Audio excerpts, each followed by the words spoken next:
Hii ni video ambayo ilikuwa inamuonyesha msanii Aslay akiwa anaonekana akikata mitaa nchini Kongo. Ni moja ya video ambayo imeweza kuwahuzunisha watu wengi sana, ambapo kuna matukio mawili ambayo yameweza kuzungumziwa baada ya hii video kuweza kusambaa sana kwenye mitandao ya kijamii kimuonyesha Aslay. Of course ukiangalia kwenye hiyo video kuna vitu vingi sana ambavyo utagundua, lakini pia nitakwambia hapa hayo mambo mawili ambayo watu wamekuwa wakiyasema sana kuhusiana na hiki ambacho anakipitia sasa hivi msanii Aslay, kiasi kwamba watu walikuwa wanasubiria pengine unaweza kuwa kuna ujio wa new track, lakini kibaya zaidi ni kwamba hali halisi inaonekana sasa hivi ni mambo magumu zaidi. Sasa tuenze tu moja kwa moja mwanzo mpaka mwisho hii video ukapata kufahamu ukweli juu ya tetesi ya mambo mawili ambayo yamekuwa yakizungumzwa kuwa ndio sababu ya maisha halisi ambayo anapitia sasa hivi Aslay.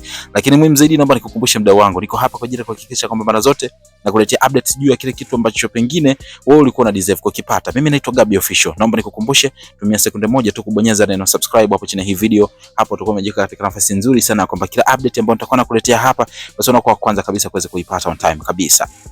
Sasa kama kawaida tunafahamu msanii Aslay ni moja watu ambao kwenye game la muziki wa Bongo Flava sasa hivi ni kama vile wamepotea. Of course ilikuwa ni maumivu ya watu wengi sana kuona kwamba msanii ambaye alikuwa ni kipenzi cha mashabiki wengi sana wa muziki wa Bongo Flava Tanzania sasa hivi anapitia hali kama hii. Ukimwangalia vizuri, bila shaka unafahamu kwa kumuona tu kuanzia mnyoo wake, sura inajionyesha, lakini pia nyuma ya hiyo t-shirt utaona kuna jina lake limeandikwa Aslay, lakini hata muonekano wake tu moja kwa moja. Cha kushangaza zaidi ni kwamba ukiangalia vizuri kwenye miguu yake, angalia aina ya viatu ambavyo amevaa, utakuja kufahamu amevaa sijui ni zile viatu vya kuogea ndio ambavyo ameweza kuvivaa. Sasa kibaya zaidi anaonekana anatembea kwa mguu, lakini pia nguo zenyewe alizovaa zinaonekana kama vile ni nguo fulani zimechakaa hivi. Watu wanajiuliza nini hasa ambacho kimempata Aslay. Hapo ndipo ambapo kila mmoja anabaki na alama ya kuuliza katika kichwa chake, asijue nini hasa. Ambapo moja sababu kubwa ambayo imekuwa ikizungumzwa hapa, inasemekana kwamba tangu Aslay alivyoweza kuachana na baby mama wake kwa maana ya Tesi,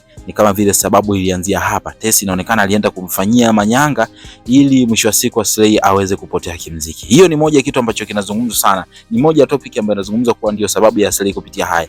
Lakini sababu ya pili kabisa ni sababu ya dhuluma ambazo aliweza kufanyiwa na msimamizi wake ama Mkubwa Fella, ndio mtu ambaye anatajwa sana. Nadhani hata Dudu Baya pia alishai kugusia kuhusiana na swala kama hili hapa hivi, nakumbuka vizuri kabisa. So inasemekana kwamba Mkubwa bwana alipita na pesa za hawa vijana, akiwemo pia Beka Flava na kina Enoki Bella na vitu kama hivyo.